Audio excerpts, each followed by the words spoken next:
تیرے پاس ضعیف العمری کو پہنچ جائے، تیری ماں بوڑھی ہو جائے، تیرا باپ بوڑھا ہو، دونوں زندہ ہوں یا دونوں میں سے کوئی ایک، احدہما او کلاہما،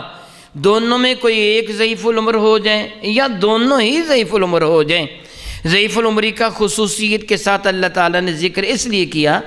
کہ جب انسان ضعیف العمر ہو جاتا ہے تو اس کے قوا جواب دے جاتے ہیں۔ جس طرح انسان کا بچپنا ہوتا ہے، قوا ابھی غیر پختہ ہوتے ہیں، عقل کامل نہیں ہوتی، عقل غیر پختہ ہوتی ہے، انسان مضبوط نہیں ہوتا، کمزور ہوتے ہیں، پھر اللہ تعالیٰ آہستہ آہستہ اس کی گروتھ فرماتا چلا جاتا ہے یہاں تک کہ یہ جوانی کو پہنچ جاتا ہے۔ لفظ بالغ آپ استعمال کرتے فلاں بالغ ہوا کہ نہیں، بالغ کا لفظی معنی ہوتا ہے پہنچ جانا۔ جس طرح آپ سنتے ہیں علماء کرام گفتگو کرنے کے بعد فرماتے وما علینا الا البلاغ،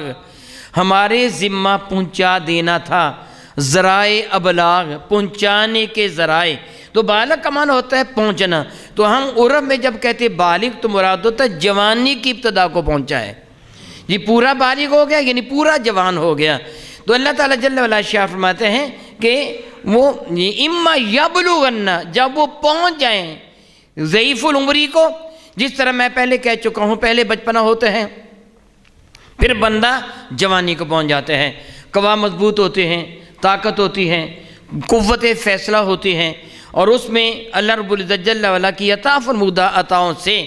طاقت فراوانی کے ساتھ ہوتی ہے، اور پھر یہ سورج ڈھل جاتا ہے، بندہ ضعیف ہونا شروع ہو جاتا ہے، بوڑھا ہو جاتا ہے، بال سیاہ سے سفید ہو جاتے ہیں، دانت کمزور ہو جاتے ہیں، نظر کمزور ہو جاتی ہے، ہڈیاں ٹیڑھی ہو جاتی ہیں، جسم پہ بعض اوقات راشہ طاری ہو جاتا ہے، کمزوری آ جاتی ہے۔ جس طرح یہ سارے اعضاء کمزور ہوتے ہیں اسی طرح دماغ بھی کمزور ہو جاتا ہے۔ اگرچہ اس کے بعد تجربہ ہوتا ہے، یادداشت موجود ہو تو تجربہ کی بنا پر وہ فیصلہ کرتا ہے کہ ایسے کرو ایسے کرو ایسے کرو، ہم بڑوں کی بات اسی بنا پر مانتے ہیں کہ ان کے پاس تجربہ ہوتا ہے، لیکن بعض اوقات قوا کمزور ہو جاتے ہیں، اب کھانا پینا بھی مشکل ہو جاتا ہے، معاذ اللہ تعالیٰ بعض کا معدہ خراب ہو گیا، بار بار وہ پوٹی کرتے ہیں، ان کو واش روم میں جانا ہوتا وغیرہ وغیرہ، تو اب ان کی یہ حالت ہو جاتی ہے۔ تو اللہ فرماتا ہے جب تیرے پاس اس حال کو پہنچ جائیں فلا تقل لہما اف، خبردار میں اللہ تجھے حکم دیتا ہوں ان کو اف بھی نہ کہنا۔ وہ ضعیف العمر ہو گئے ہیں، بار بار پیشاب آتا ہے ابو کو امی کو، پخانہ آتا ہے بار بار، وہ اٹھ بیٹھ نہیں سکتے، تجھے سہارا دے کے آگے پیچھے لے جانا پڑتا ہے۔ ارے پگلے، جب تو بچہ تھا معلوم نہیں تیری ماں ساری رات جاگ کر تجھے اپنے بستر اپنے بلکہ سینے پہ لٹاتی تھی،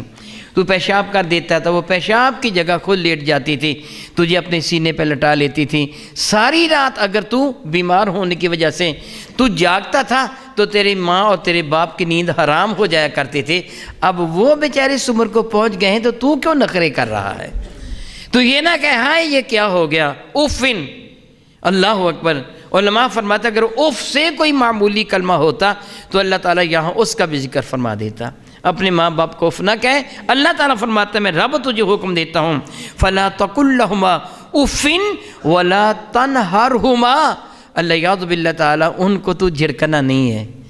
ان کے سامنے سختی کی گفتگو نہیں کرنی، ان کا دل توڑنا نہیں ہے۔ میرا اللہ ارشاد گرامی قدر فرماتے ہیں فلا تقل لہما اف ولا تنہرہما وقل لہما قولا کریما، ان کے ساتھ بڑی نرمی اور محبت کے ساتھ بات کرنا، بڑی نرمی کے ساتھ بات کرنا۔ علماء کرام اس کی شرح میں ارشاد فرماتے ہیں جس طرح کو بندہ کسی کا ملازم ہو، اس زمانہ میں